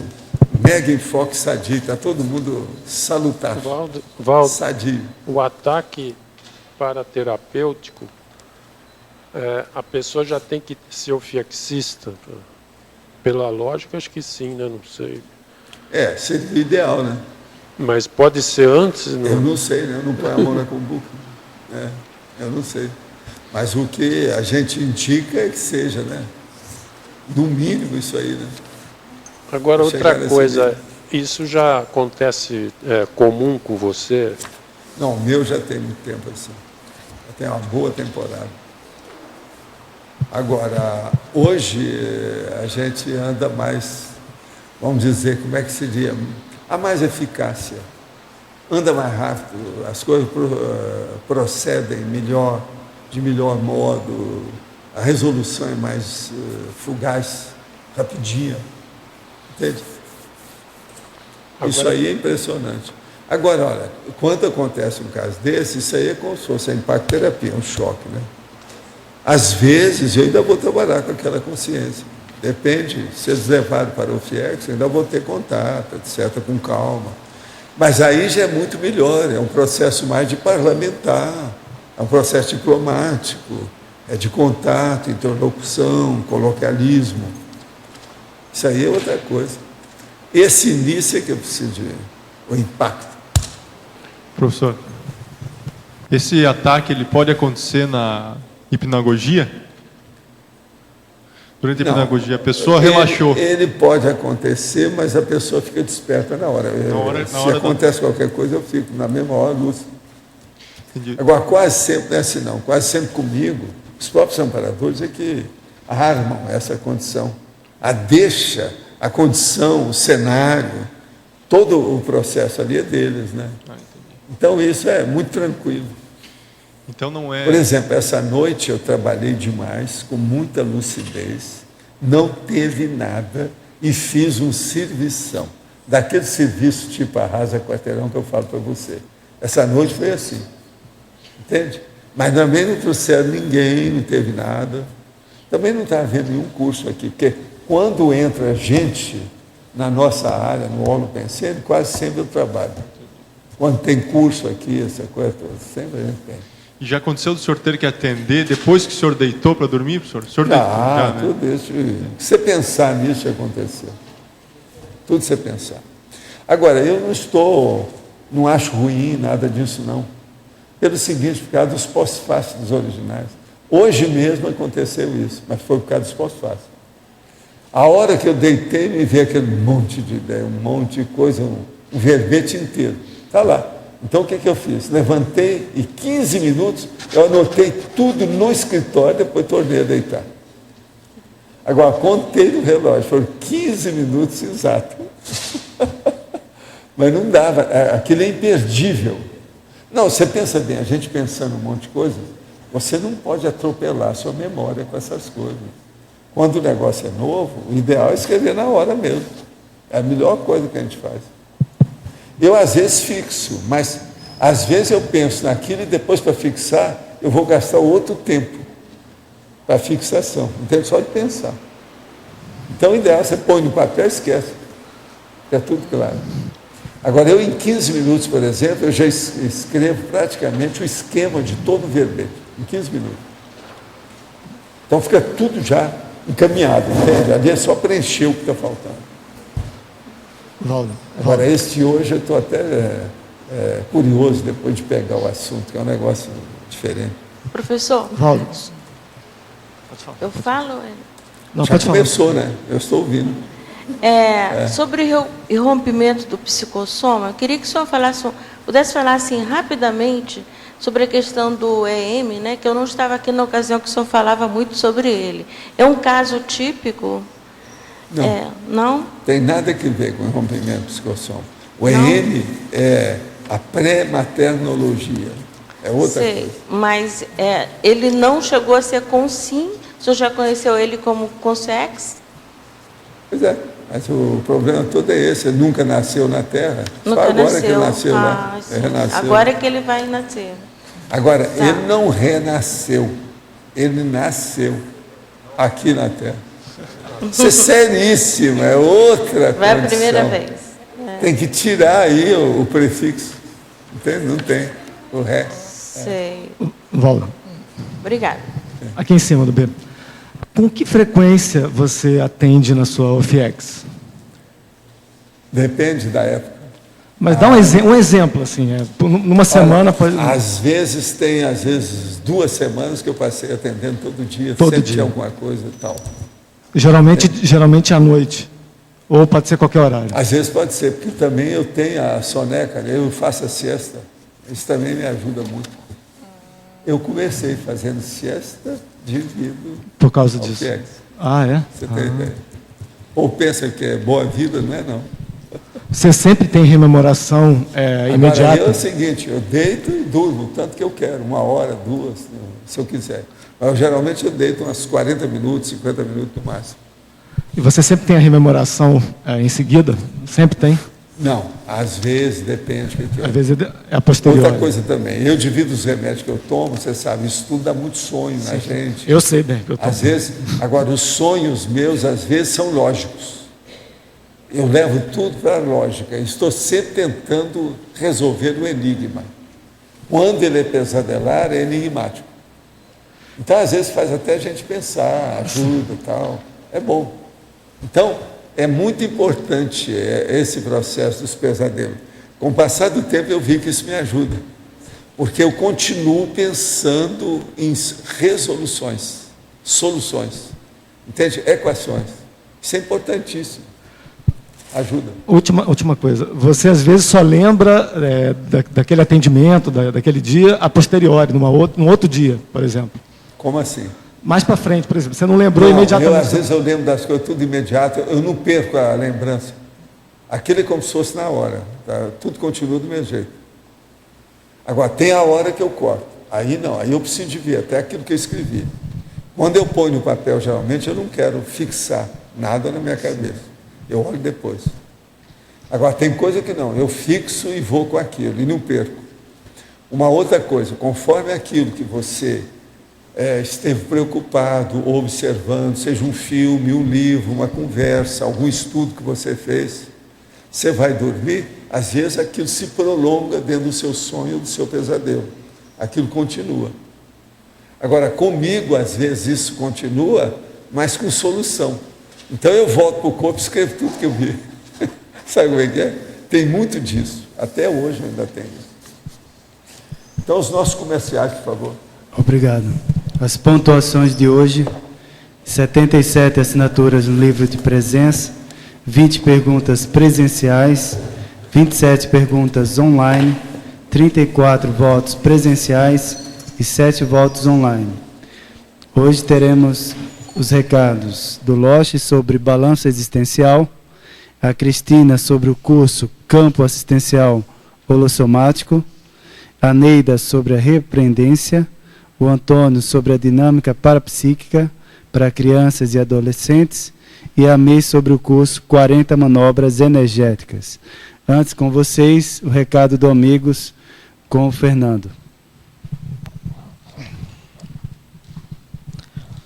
Em nome da equipe dos Amigos da Enciclopédia, queremos dar 2 importantes esclarecimentos para os Amigos da Enciclopédia. É sobre o primeiro encontro dos Amigos da Enciclopédia, que ocorrerá em 8 de março de 2011, durante a Semana do Balanço Existencial, no Carnaval, no dia 8 de março, às 20 horas, aqui em Foz do Iguaçu. Então, a primeira informação é: o jantar de confraternização para o Amigo da Enciclopédia não tem custo. Esclarecer isso, que ele é grátis. Então, o Amigo da Enciclopédia pode retirar o convite tanto o pessoal que reside fora de Foz do Iguaçu ou daqui, que o jantar não tem custo. Agora, para aqueles que eventualmente querem levar um acompanhante, nós estamos fazendo uma lista de reservas, se sobrar vagas, e aí nós vamos cobrar R$ 60 para quem não é amigo da enciclopédia e que tem a possibilidade de participar. Então, o primeiro aviso importante é que não tem custo o jantar para o amigo da enciclopédia. O segundo importante é que todo o recurso hoje que é arrecadado para o amigo da enciclopédia, através do programa, ele é dedicado exclusivamente para a produção da enciclopédia da Conscienciologia, para manter toda essa infraestrutura. Então, o jantar não será patrocinado ou utilizado essa verba. O jantar terá um recurso externo através de patrocínio, tá? Deixar claro isso, então, que o jantar não será usado a receita dos amigos da enciclopédia, será patrocinado por empresas e pessoas amigas aí, vão bancar esse jantar aí, tá ok? É isso então, obrigado. Olá pessoal, boa tarde. Nós gostaríamos aqui de convidá-los para o curso Balanço Existencial, que ocorrerá nos próximos dias 5 a 8 de março, no período do Carnaval. A proposta do curso é ajudar a pessoa a fazer um pit stop, uma parada em relação à sua vida e poder refletir ou levantar quais foram os seus acertos, seus erros, suas conquistas, enganos, omissões, realizações. E a partir daí estabelecer um saldo. Qual é o seu resultado, ou qual é a sua performance dentro da ProEx? E então, ela poder fazer um planejamento existencial para os próximos anos, no sentido de melhorar o seu desempenho, a sua performance, os seus resultados em relação à ProEx. Então, convidamos a todos, são em torno de 20 professores durante esses 4 dias para ajudar a pessoa a fazer esse balanço existencial. Obrigado. Gostaria de convidar principalmente os teletertulianos de Porto Alegre, que o CAEC e o IPC estará realizando o curso Campo Holossomático Assistencial a partir dos dias em fevereiro, 12 e 13, final de semana. O EPICOM responsável será o professor Hernande Leite e parte da renda deste curso será revertida para a construção do laboratório de ectoplasmia aqui no CAEC, em Foz do Iguaçu. Quem estiver interessado, por favor, entrar em contato com o Centro Educacional em Porto Alegre, o telefone 51 3224 0707, ou aqui no CAEC. Obrigada.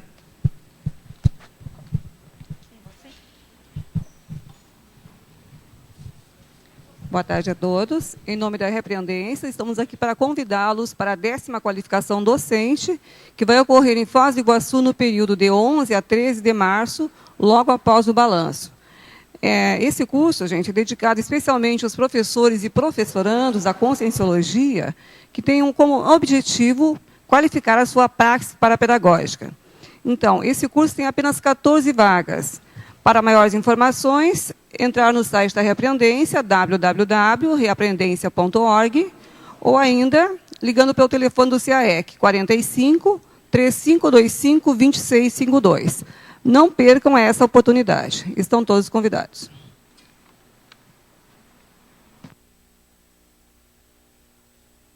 Boa tarde, eu estou aqui para divulgar a dinâmica parapsíquica das crianças e dos adolescentes do CAEC. São 4 professores fixos e diversos temas que abrangem o parapsiquismo, como técnicas projetivas, imensões da natureza, atividade de escrita, MNCP2, psicometria, clarividência e muitos outros, focando o desenvolvimento da bioenergia desde cedo.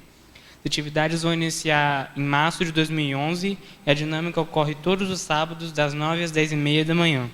Os interessados podem procurar a recepção do CAEC para mais informações. Obrigado. Boa tarde. O meu convite é para o curso 40 Manobras Energéticas, que acontece aqui em Foz do Iguaçu nos feriados da Páscoa, dias 21, 22, 23 e 24 de abril. Esse é um curso sem pré-requisito, ministrado pelo professor EPICOM Mário Oliveira, no qual são 4 dias corridos em que trabalhamos as manobras básicas de energia, é uma maratona energética, mas sempre voltado para a interassistencialidade. Quer dizer, essas manobras elas vão sendo explicadas, mostradas dentro de dinâmicas interassistenciais. Então, a gente sai de lá com uma nova desenvoltura na aplicação da assistência. Maiores informações na recepção do CAEC. Obrigada e até lá. Para amanhã teremos o verbete teática prioritária, eleito com 18 votos, a especialidade autopriorologia. Obrigado pela presença de todos e até amanhã.